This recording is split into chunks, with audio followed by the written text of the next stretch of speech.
ओम शब्द का हमारे सनातन धर्म में, हमारे धार्मिक ग्रंथों में कितना महत्व है, इसका वर्णन तो शब्दों से परे है। ओम अक्षर पूरे ब्रह्मांड को प्रकाशित करता है। ओम अक्षर 3 अक्षरों से बना है, अ, ओ और म। अ का अर्थ है उत्पन्न होना, उ का अर्थ है उठना यानी उड़ना अर्थात विकास होना, और म का मतलब है मौन हो जाना अर्थात ब्रह्मलीन हो जाना। ओम संपूर्ण ब्रह्मांड की उत्पत्ति और पूरी सृष्टि का द्योतक है। ओम का उच्चारण शारीरिक लाभ प्रदान करता है, जैसे कि ओम कैसे है स्वास्थ्यवर्धक, और अपनाएं आरोग्य के लिए ओम के उच्चारण के मार्ग जानते हैं इस बारे में। अब अगर आपको थायराइड है तो आप ओम का उच्चारण कैसे करेंगे। ओम और थायराइड क्या है। ओम का उच्चारण करने से गले में कंपन पैदा होता है, जो थायराइड ग्रंथि पर सकारात्मक प्रभाव डालता है।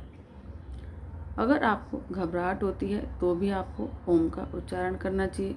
ओम और घबराहट, अगर आपको घबराहट या अधीरता होती है तो ओम के उच्चारण से उत्तम कुछ भी नहीं। और अगर आपको स्ट्रेस यानी कि तनाव है तो भी ओम से अच्छा कुछ नहीं। ओम और तनाव क्या है कि यह शरीर के विषैले तत्वों को दूर करता है, अर्थात तनाव के कारण पैदा होने वाले द्रव्यों पर नियंत्रण करता है।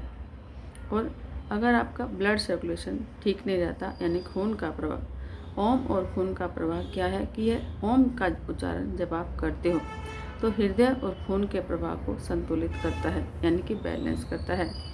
और अगर आपकी पाचन शक्ति ठीक नहीं है तो भी आपको ओम का उच्चारण करना चाहिए। ओम और पाचन, ओम के उच्चारण से पाचन शक्ति तेज होती है। और अगर आपके शरीर में स्फूर्ति नहीं है तो आपको ओम का उच्चारण करना चाहिए, क्योंकि ओम और स्फूर्ति क्या है कि ओम का उच्चारण करने से शरीर में फिर से युवावस्था वाली स्फूर्ति का संचार होता है। और अगर आपके शरीर में थकान रहती है तो भी आपको ओम का उच्चारण करना चाहिए। ओम और थकान क्या है कि थकान से अगर बचना हो, थकान से बचाने के लिए ओम के उच्चारण से बड़ा कोई उपाय नहीं है।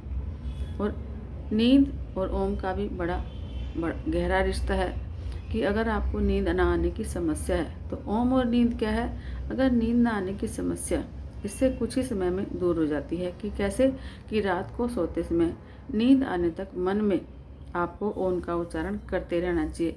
उसको करने से आपको निश्चित ही बहुत गहरी नींद आएगी। और अगर आप इसका अभ्यास लगातार करते रहते हैं तो आपको नींद अच्छी आने लगती है। फेफड़े और ओम का क्या रिश्ता है कि अगर आपके फेफड़ों में भी दिक्कत है तो भी आपको ओम का उच्चारण करना चाहिए। कि ओम और फेफड़े क्या है कि कुछ विशेष प्राणायाम करो और साथ में ओम का उच्चारण करो तो फेफड़ों में मजबूती आती है। और अगर आपकी रीढ़ की हड्डी में दर्द है तो भी आपको ओम का उच्चारण करना चाहिए। ओम और रीढ़ की हड्डी क्या है कि ओम के पहले शब्द का उच्चारण करने से रीढ़ की हड्डी में कंपन पैदा होता है और रीढ़ की हड्डी इस कंपन से प्रभावित होती है और उसकी क्षमता बढ़ जाती है। और जैसे तनाव बहुत रहता है तो ओम जो है उसको दूर करता है। तो ओम दूर करे हमारे शरीर के तनाव को, यानी ओम का उच्चारण करने से पूरा शरीर तनाव रहित हो जाता है। ध्यान करें, ध्यान करवाएं और अपने आसपास के लोगों को, परिवार के सदस्यों को नित्य आप ओम का अभ्यास करने के लिए कहें। उससे आपका तन मन सब अच्छा होने लगेगा और आपको जीवन अच्छा लगने लगेगा और बीमारियां बहुत हद तक कम हो जाएंगी। जय श्री राम। ओम शांति।